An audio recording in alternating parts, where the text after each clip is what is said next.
مەبەستمە گفتوگۆی زیاتر بکەم بە تایبەت لە دوای ئەم گوتانەی وتەبێژی یەکێتی ئەوروپا و بەشێک لە ئەندامانی پەرلەمانی ئەوروپا کە باس لەوە دەکەن لەگەڵ دکتۆر ڕێبید سەلام شارەزای دەستوری گفتوگۆ دەکەم لە ستۆدیۆ لەگەڵ منامادەیە دکتۆر زۆر بەخێر بێت. زۆر سپاس خاتوس. دکتۆرە و بڕیارانەی لەم کۆتاییە دادگای فیدرالی دەریدەکردن ئەم دەکرێت بڵێن ینی دادگا سەر بەخۆی خۆی پاراستووە؟ تەوان بەناوی خۆی گەورە و میرەبان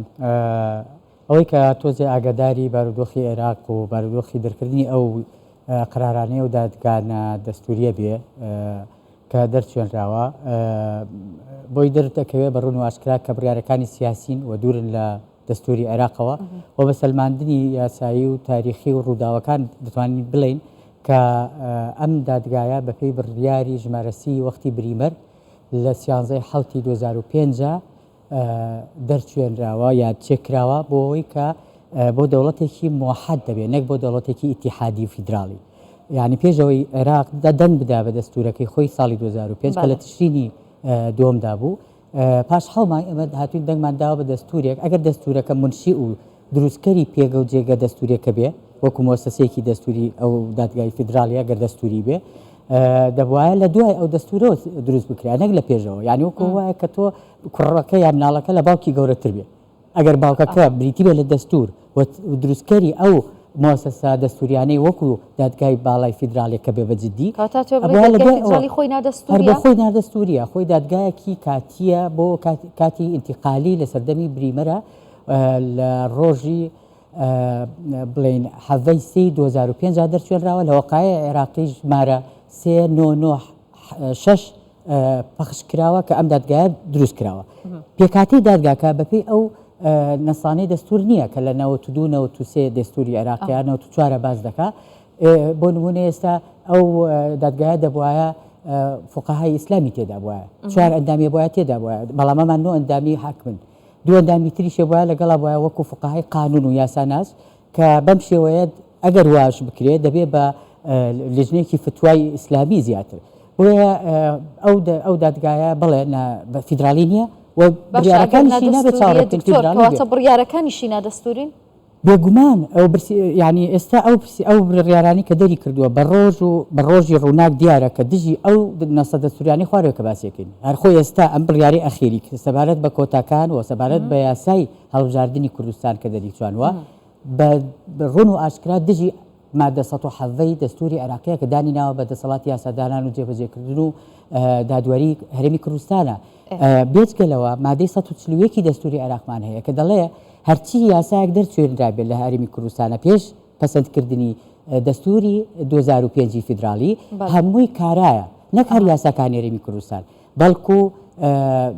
قرارەکانی محکەمەمان و ئەو عقودە ڕسمیانی کە کردوشمانە هەمویان بە مەفعول و کارا و شەرعی لە قەڵم دراوە بەپێی مادە 140 دەستوری عێراقی 2005 ئێمە ئەو یاسای هەڵبژاردنمان ژمارە یەکە لە ساڵی 1992 دەرچێنراوە. باشە شارەزایەکی دەستور ئەوەم پێ بڵێ ئێستا بۆ نمونە ئەم یاسایە و پێکاتەکان خۆیان هەر نەتەوەیەک لە عێراق کە دادگای باڵای فیدرالی بڕیارێکی لە دژ دەردەکات یاخود بڕیارێک دەردەکات کە بە پێویستی ئەوان نییە ئەتوانن چی بکەن ینی ئێستا ینی دوایین دەسەڵاتی یاسادانان و یاخود بڕیار دەرکردن دادگای باڵای فیدرالیە کە تۆڵی نادەستوریە ئێستا بۆ نمونە پێکاتەکان چی بکەن یاخود هەرێمی کوردستان چی بکات لە بەرامبەر بڕیارەکانی دادگای فیدرالی؟ هەر مای جێبەجێکردن نیە و مای ئاوڕێدانەوەش نییە ئەوە دەستکەلایەکە بە دەستی ئەوانەوە کە ئەوەی 16 ئۆکتۆبر هەتا چەندیان پێکرا بە چەک ئێستا دەیانەوێت بەم دادگای فیدرالیە باقیی تەواو بکەن یان بێن کیانی دەستوری هەرێمی کوردستانیش بەدەستیان بێت لەناوە بن چۆن لە 16 ئۆکتۆبر ویستیان کیانی هەرێمی کوردستان بە چەک و بەهێز و بە لە ڕووی مەدانیەوانە بێن لە ناوی بەرن و لەسەر خەریتە بکوشێنەوە ئێستا دەیانەوێت لە ڕووی یاساییەوە ئەو ماسەلێ بکەن بە دادگایەکی نادەستوری دەیانەوێت دەستورەکەی عێراق هەڵبۆشێنەوە ئەم مەسەلەیە بابەتێکە کە زۆر بەوردی دەبێت لێ بکۆڵینەوانێ و نموزەجی بڕیاری دادگای باڵای فیدرالیمان لە دنیای کوێ هەیە بەسەلەن زۆر بگرنگ بێ ئەمریکا وەکو دادگایەکی فیدرالی باڵا های سپریم کۆرتیان هەیە ئەوان بڕیارێکیان دەرکرد کە لە سەردەمی بەڕێز جۆرج بۆشا بۆ دووبارە کاندیدکردنەوەکەی بڕیاری های سپریم کۆرتی ئەمریکا کە باڵاترین بڕیار کە لەوێدا زانیان دژی دەستورە جێبەجێ نەکرا خەڵک ئاەتەکانی قورئان جێبەجێ ناکە یعنی بۆچی ئێمە ئاداب نشین بە دیار خۆمان ینی بێ بإرادة بكين لبردمي دادگاکە کە خۆیان نادەستوری کەواتەمە بەس چییە لە عێراق هێندە گرنگی بەم دادگایە دەدرێ خود زۆر لەلایەنەکان بۆ پاکتاوکردنی بابەتەکانی خۆیان پەنا بۆ دادگای باڵای فیدرالیە بن زۆر جوانە پرسیارەکە ئەوە لەبەرەوەی ئەوەی کە لە سنووقی دەنگدان و ئەوەی لە مێزی دانوستان هەندێک حیزبی کوردستانی خوان بە منافسی ئەمان تقێ دەزانن ئەوەی بەدەستیان نێناوە لە سنووقەکانی دەنگدانە و لە مێزەکانی دانوستانە دایانەوێت بە دادگای باڵای فیدرالیەکەی نافیدرالیەکە بەدەستی بێنن ئەو بڕیارانە هەمووی کەفی سەر ئاون و خودی بەرنامەی کارەکەی بە ڕێز سۆدانی لە بڕگەیەکیان دەڵێ هەڵەسی بە دروستکردنی دادگای باڵای فیدرالی و دەرچواندنی یاسایەک بۆ دادگای باڵای فیدرالی طبعاً ئێمە ئەوانەی بەسەرمانە هاتووە هەر هەمووی ئەو دووبەرەکی کە لە ناو ماڵی کوردستانە لە 8/5/2021 ڕوویدا کاتێکە لە ماڵی بەڕێز بەرهەم ساڵح هەموو حیزبە کوردستانەکان شەوەکەی کۆبوونەوە وتیان بەیانی ئێمە دەنگ ناین بە هەموارکردنەوەکەی کاتێک یاسای دادگای باڵای فیدرالی پێویستی بەوە بوو کە دادوەرێکی تری بۆ دابنرێت لەبەرەوەی خانەنشین کرا بۆ ئەوەی پێشووی و نیسابەکەی تاو نەبوو هەمومان لە بیرمانە بەیانی چوین سیرەکەین وڵا یەکێتی دەنگیشی بۆیان و تاقینا ئیشەڵا بۆ جارێکی تر چاکێکەکەینەوە ئەوەی کە ئێستا بەسەرمانە دێ هەمووی هینی ئەو ڕۆژەیە کە ئەو ناتەباییە ئەو دووبەرەکیە لە 8/5/2021 بوو لە 19/5 چون دەنگیان پێدا لە خۆیان لە ڕیزبندیەکە و لە یەک ڕیزەکەی هەرێمی کوردستان و بەرژەوەندی گشتەکەی هەرێمی کوردستان جیا کردەوە وایان کرد کە دادگاکە تەفعیل بێتەوانێ ئێمە دەمانوت ئەگەر ئەو دادگا تەفعیلیش بکرێتەوە با بڕگەیەکی بۆ زیاد بکرێ بڵین وەکو شارەزایان و وەکو لایانی پارتی دیموکراتی کوردستانیش باسیەوەی دەکرد ئەوانەی کە خەمی خاکی خۆیان هەیە وترا کە ئەگەر بابەتێک ئەوە دادوەرەکان بەڕێزەکان با بمێنن نۆ ئەندامەکە بەڵام کە دەنگدان هاتە سەر هەرێمی کوردستان دەبێ بە ئیجماع ببێ ئەو بڕیارانی کە دەرەکرێ یعنی ئەگەر دووەندامە کوردەکە ئێستا ئەو دووەندامە کوردە خۆیان دەنگ بدەن و دەنگ نەدەن هەر خوێن خۆیان تاڵەکەن ئەگەر بڕیارە دەرکرێت دژی کوردستان بەڵام ئەگەر بڵین بڕیارەکە ئەگەر تایبەت بوو بە کوردستان و هەرێمی کوردستان ئەوە دەبێ هەر نۆ ئەندامە بەڕێزەکە بە ئیجماع بڕیار بدەن لەو کاتەیە تۆ دەتوانی دوو ئەندامەکەی خۆت بەکاربێنی بەڵام ئێستا دوو ئەندامان هەبێ یان نەبێ کە زۆر زاردەیەنەوە بە چاوماناڵێن ئێوە بۆ قسە بۆ دادگا دەڵێن کە دوو ئەندامی خۆتانی تیا بچن پیان بڵێن بگەڕێنەوە کوردستان بەڵام ئەو بابەتە وا حەل ناکرێ بێ ئەگەر وا بێ نۆ ئەندامە بەڕێزەکە سەبارەت بە کوردستان بە ئیجماع ئەگەر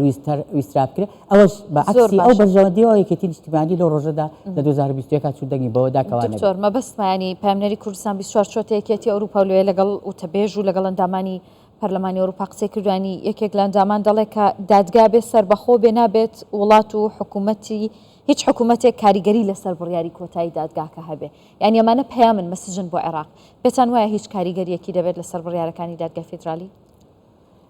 لەو بڕوایانیم چونکە ئەو نەهجەی کە ئەوان گرتویانەتە بەر نەهجێکی دوژمنانەی هەرێمی کوردستانە نەهجێکی دوژمنانەی هەموو پێکاتەکانیشە بەڕاستی و ئێستا لەوێدا کە هاتووە 11 کۆتاکە هەرێمی کوردستانی لابردووە یعنی ئێستاوە بە هەموارکردنەوەی پەرلەمانی یەکێتی ئەوروپا بوو دکتۆر بەڵێ پەرلەمانی یەکێتی ئەوروپا کە ئەزانن کە ئەم کارانەی ئەم دادگایە دەیکات دژی پێکاتەکانە وە سەربەخۆ نییە و لەژێر وەرەوە بڕۆی وڵاتێکی ئیقلیمی کار دەکا ئەم دادگایەوە خۆیان لە ئاستی زۆر باڵاترە ئاماژیان بەوە کرد کە ئەم دادگایە درێژە پێدەری سیاسەتی وڵاتی ئێرانە کە هەژمونی خۆی و چنگ و نینۆکی خستۆتە ناو هەموو جونگەکانی عێراقەوانەیە و جونگەکانی حکومڕانیەوە و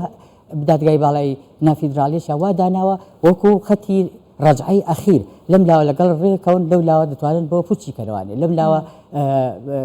ڕێکەوتنێک و قسەکردنێک دەکرێت لەو لاوە بڵین مؤسسەیەکی دیکە دێتە پێشوانە جاری وایە لە ڕێکەوتنەکەی بەڕێز جەنابی کاک مەسعود بارزانیشە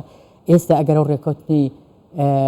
جەنابیان ئاخر جار کە لەگەڵ بەڕێز سۆدانیا ڕێککەوتایە ناگەیشتین بەم جۆرە بڕیار دەرکردانە ئەوە بینیمان لەمپەری بەشی بڵێ مالیەکەی ناو پەرلەمانی عێراق چ شەڕ و هەرایەکیان نایوانێ بۆیە عێراق لە ڕووی بنیاتیەوانێ ئێستا نازانی بچی لەگەڵ کیا ڕێ بکەیت و ئیمزا بکەیت و ئیتفاقیات بکەیت لەم لاوە ڕێک دەکەوی لەو لاوە لەمپەرێکی تیا بۆ داناوی ئیجا باشە ئەگەر وایە ئەم دادگای باڵای فیدرالیە قەراری ئەخیر و ئەوەڵی بەدەست ئەمە یعنی ساحێبی سیادەی مطلق لەسەر عەرزە نەک خوای گەورە ئەمە وەکو سەردەمی فیرعەونەکانی لێهاتووە کە بەپێی دەستوری عێراقیش دەبێ مادە 97 و 98 ئەبێ یاسایەک دەربکرێ بۆ تەئدیب و ئینزیباتی ئەو دادوەرانە خۆ دادوەرانە مەعسووم نین لە هەڵە و چاواشە ئەو لە ئاقالە گوێیی بۆ بەرژەوەندی ئەو وڵاتانی دراوسێ. زۆر سپاس دەکەم دکتۆر ڕێبین سەلام شارەزای دەستوری سپاس بۆ ئامادەبوونت لەگەڵم بەخێر بێ. موفق بن.